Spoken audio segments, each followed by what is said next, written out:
Don't forget to like, comment, share and subscribe to حافظ شادان حسنین۔ میرے بھائیوں، اللہ تعالیٰ نے قرآن میں ارشاد فرمایا ہے کہ سب سے بہترین شخص، سب سے افضل شخص وہ ہے جو قرآن سیکھے اور سکھائے۔ قرآن کو سیکھنے اور سکھانے والے کو سب سے بہترین اور افضل بتایا گیا ہے۔ اور حق بات یہی ہے کہ اگر آج لوگ پریشان ہوتے ہیں یا کسی پریشانی مبتلا ہوتے ہیں تو وہ آخر میں جب یاد کرتے ہوئے اللہ کو یاد کرتے ہیں، یا اللہ ہماری پریشانی کو دور کر دے۔ اور اپنی پریشانی کو دور کروانے کے لیے ایک حافظ صاحب کے پاس، ایک قاری صاحب کے پاس آتے ہیں تاکہ ہمارے لیے کچھ دعا کر دو۔ کیوں؟ کیونکہ اللہ کہہ رہا ہے کہ تم میں سے سب سے بہتر شخص وہ ہے جو قرآن کو سیکھے اور سکھائے۔ اور یقیناً اللہ کو اپنے بہتر شخص کے، مقرر شخص، افضل شخص کی دعا پسند ہوتی ہے، قبول فرماتے ہیں اللہ تعالیٰ۔ ہم مسلمانوں صرف ایک فریضہ بنانا ہے کہ تعلیم شروع کرنی ہے تو پہلے ہم اسلامی تعلیم شروع کریں، کیونکہ اسلامی ایک سچا مذہب، ایک اچھا مذہب ہے۔ اسلامی تعلیم میں ہی فائدے ہیں، دنیاوی تعلیم میں کوئی فائدہ نہیں ہے، بس صرف دنیا ہے، آخرت نہیں ہے۔ اور اسلامی تعلیم میں دنیا بھی ہے، دین بھی ہے، آخرت بھی ہے اور دنیا بھی ہے۔ جیسے ہم دنیاوی تعلیم کر کے تو اوپر اچھا گھر بنا دیں گے، لیکن نیچے والے گھر سے محروم رہ جائیں گے اور آخرت سے محروم رہ جائیں گے۔ اور اگر دین کی تعلیم کر لیے تو اوپر بھی اچھا گھر بنے گا اور نیچے بھی اچھا گھر بنے گا۔ یہ دنیا تو اللہ تعالیٰ نے دنیا بنائی، ہم سبوں کو پیدا کیا، اور اللہ نے دو راستے دیے۔ ایک راستہ ہے جو جنت کا راستہ ہے، سکون کا راستہ ہے، اور ایک راستہ جو وہ جہنم کا ہے، بے چینی کا راستہ ہے، وہاں سکون نہیں ہے۔ دو راستے دیے، اور کون سا راستہ صحیح ہے اللہ نے یہ بھی بتایا، اور اس کو بتانے کے لیے، سمجھانے کے لیے نبی کا سلسلہ بھی جاری کیا۔ نبی صلی اللہ علیہ وسلم سب سے آخری نبی جو دنیا میں آئے، اور انہوں نے دین کو پھیلایا، اسلام کو پھیلایا، بتایا کہ کون سا مذہب ایکسیپٹ کرنے کے لائق ہے، کون سا صحیح ہے، کون سے مذہب پہ چلنا ہم لوگوں کو چاہیے۔ تو نبی نے بتا دیا کہ صحیح راستہ اگر دیکھا جائے تو وہ قرآن کا راستہ ہے، اسلام کا راستہ ہے، اور وہ مذہب اسلام جو حق، اچھا مذہب ہے اور سچا مذہب ہے۔ اس کے علاوہ اور سب جتنے مذہب ہیں سب بے تعلق ہیں، سب غلط راہ پہ ہیں۔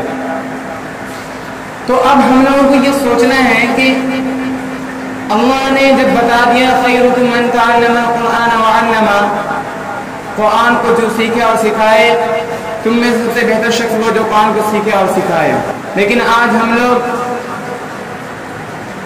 اسلامی تعلیم کو چھوڑ کر دنیاوی تعلیم پر زیادہ محنت کر رہے ہیں۔ غور و فکر کرنے کی بات ہے، دنیاوی تعلیم میں میرے بھائی کچھ نہیں رکھا ہوا ہے۔ غور کرو ذرا کہ دنیاوی تعلیم آپ لے کر دنیا میں کامیاب تو ہو جاؤ گے، دنیا میں تو عزت پا جاؤ گے، دنیا میں تو شہرت مل جائے گی، دنیا میں پیسے مل جائیں گے، گھر مل جائیں گے، لیکن میرے بھائی نعمت سے محروم رہ جاؤ گے، اللہ کی رحمت سے محروم رہ جاؤ گے، جنت سے دور ہو جاؤ گے، اور اللہ کی برکت سے دور ہو جاؤ گے۔ یہ دنیاوی تعلیم پا کر آپ ایک اچھے طبقے والے، ایک بڑے عہدے والے، ایک بڑے آدمی بن سکتے ہیں۔ یہ دنیاوی کی تعلیم لے کر آپ ایک اچھے پائلٹ بن سکتے ہیں، دنیاوی کی تعلیم لے کر آپ اچھے ڈاکٹر بن سکتے ہیں، انجینئر بن سکتے ہیں، لیکن آپ ایک اللہ کو ماننے والے اور اللہ کے سامنے جھکنے والے، اللہ کو سجدہ کرنے والے بہت ہی کم اور بہت ہی مشکل سے آپ بن سکتے۔ کیوں؟ کیونکہ یہ دنیاوی تعلیم ہی ایسی ہے، جب انسان اس تعلیم کو سیکھنے کے لیے جاتا ہے تو اس میں اور اندر گھستا چلا جاتا ہے، اسے نماز پڑھنے کی توفیق نہیں ہوتی، ٹائم ہی نہیں ملتا تو پڑھیں گے کہاں سے؟ نماز پڑھنے کی توفیق نہیں ہوتی، قرآن پڑھنے کی توفیق نہیں ہوتی، اللہ کی رحمت سے محروم ہو جاتے ہیں، دنیا کی اللہ کی عظمت سے محروم رہ جاتے ہیں۔ دنیاوی تعلیم کے لیے جو تعلیم کی کوئی بنیاد ہی نہیں ہے، دنیاوی تعلیم سے دنیا میں کام آئے گا، آخرت میں کوئی کام نہیں آئے گا۔ آخرت کی تعلیم میرے بھائی، اگر آپ آخرت کی تعلیم سیکھو گے، قرآن پڑھو گے، نماز پڑھو گے، تو اس کی برکت دیکھو، نماز کی برکت دیکھو کہ نماز میں سب سے پہلے بتایا کہ جو انسان جب نماز پڑھتا ہے تو اس کے جتنے بھی گناہ ہیں سارے پچھلے گناہ معاف کر دیے جاتے ہیں۔ یہ ایک پہلی دنیا کی نعمت بتاتا ہوں، یہ دنیا کے لیے ہے، گناہ معاف کر دیے جاتے ہیں۔ اور اس کی پریشانی کو دور کر دی جاتی ہے، جو بھی پریشان ہوتا ہے اس کی پریشانی کو دور کی جاتی ہے۔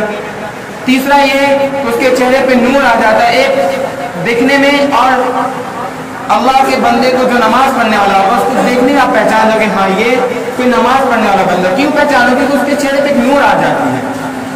چوتھا یہ کہ اگر انتقال کر کے اسی میں اللہ کے راہ پہ چلے گئے دنیا سے تو جنتی کہلاؤ گے۔ اور پانچواں یہ کہ جنت میں جو چاہو گے اللہ تعالیٰ وہ دیں گے اور ہمیشہ خوش رہو گے، کبھی پریشان نہیں ہوگے۔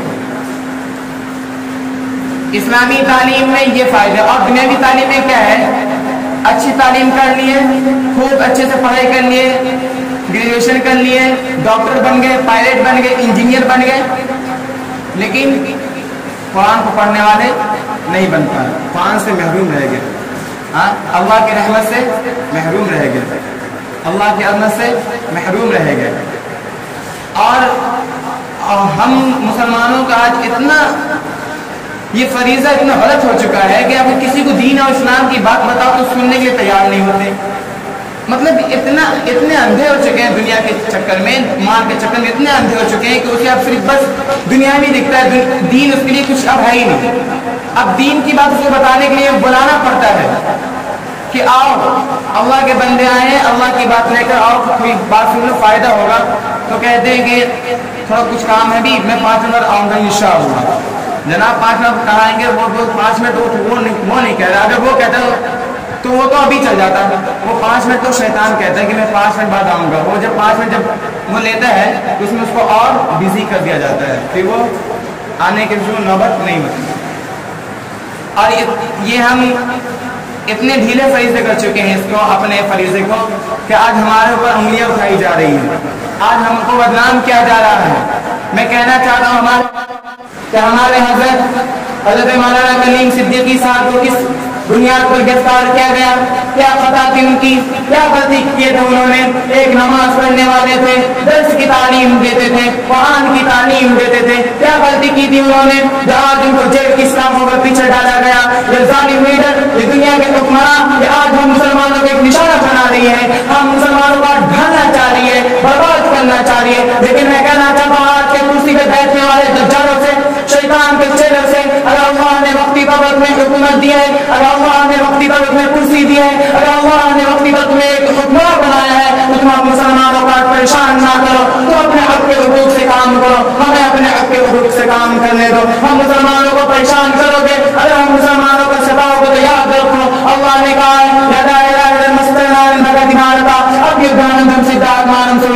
دھرم کے نام پر لوگوں کو ستاؤ گے، دھرم کے نام پر لوگوں کو پریشان کرو گے، دھرم کے نام پر لوگوں کو آپس میں لڑاؤ گے، ہندو مسلم مسجد اور مندر کے نام لڑانے کی کوشش کرو تو یاد رکھو برباد ہو جاؤ گے، تم کامیاب نہیں ہو سکتے۔ ہمارے حضرت مولانا کلیم صدیقی صاحب کو گرفتار کر کے کوئی اونچے درجے پہ نہیں پہنچ سکتے، تمہارے پاس کوئی نشانی نہیں ملی۔ بابری مسجد کا معاملہ حل ہو گیا، قطب مینار کا معاملہ حل ہو گیا، دلی کی چاندنی چوک کا معاملہ حل ہو گیا، جب تمہیں کوئی معاملہ نہیں دکھا تو تمہیں ایک نیا معاملہ ڈھونڈ لیا کہ حضرت والا کو گرفتار کر لیا۔ کیا غلطی تھی ان کی، کیا خطا تھی ان کی؟ دھرم پریورتن کرواتے تھے، یاد رکھو تم کیا کہتے ہو پیسے سے دھرم پریورتن ہوتی ہے؟ پیسے پہ دھرم پریورتن کبھی نہیں ہو سکتی۔ تم ہمیں کر کے دکھا دو دھرم پریورتن پیسے پہ کر کے۔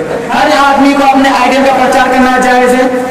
آپ اگر ہندو دھرم سے بلانگ کرتے ہو تو آپ اپنے ہندو دھرم کی پرچار کرو، ہم اگر مسلم دھرم سے بلانگ کرتے ہیں تو ہم مسلم دھرم کی پرچار کریں گے۔ ہر انسان اپنی اچھائی بتاتا ہے، ہر انسان اپنے دھرم کی اچھائی پیش کرتا ہے۔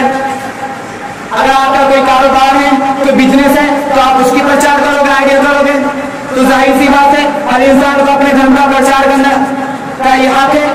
اگر حضرت نے یہ کہا کہ بھائی اسلام ایک اچھا مذہب ہے، ایک سچا مذہب ہے، تو یقیناً اسلام ایک اچھا مذہب، سچا مذہب ہے، کیونکہ اسلام یہ اتنا پیارا مذہب ہے کہ اگر اس کی تعریف اور اس کی نعمت، اس کے برکت کسی کو بتاؤ تو وہ خود بخود ایکسیپٹ کرنے کے لیے مجبور ہو جاتے ہیں اسلام کو۔ کوئی دھرم پریورتن کروا نہیں سکتا، دل کی باتوں کو بدلنے والا صرف ایک اللہ ہے، اور کوئی کسی کا حق نہیں ہے نہیں کہ وہ دل کی باتوں کو بدل دے۔ یہ آج ہم مسلمانوں کو نشانہ بنا رہے ہیں، ہم مسلمانوں کو کمزور سمجھ رہے ہیں۔ تم چاہتے ہو ہم ہندوستان سے نکل جائیں، ہمیں ہندوستان سے بھگانا چاہتے ہو، یاد رکھو تم کیا تمہارے باپ کے باپ بھی ہمیں ہندوستان سے نہیں بھگا سکتے. کیوں؟ کیونکہ ہندوستان تمہارے باپ کا نہیں ہے, ہندوستان تو ہمارا ہے, تمہارے کہاں سے آ گئے؟ یہ ہم کو ایک نشانہ بنا رہی ہے کہ مسلمانوں کو ہندوستان سے نکالا جائے, مسلمانوں کی تعلیم میں کمزوری ڈالی جائے. یہ لاک ڈاؤن لگا کر صرف ان کا یہ فریضہ ہے کہ مدارس اور مسجد سب بند ہونی چاہیے, تعلیم بند ہونی چاہیے. لیکن یاد رکھو, یہ تعلیم تم بند نہیں کروا سکتے, کیونکہ یہ تعلیم کہاں سے شروع ہوئی ہے؟ حضرت ہمارے حضور اقدس صلی اللہ علیہ وسلم نے سب سے پہلی تعلیم دی دنیا میں, سب سے پہلی تعلیم.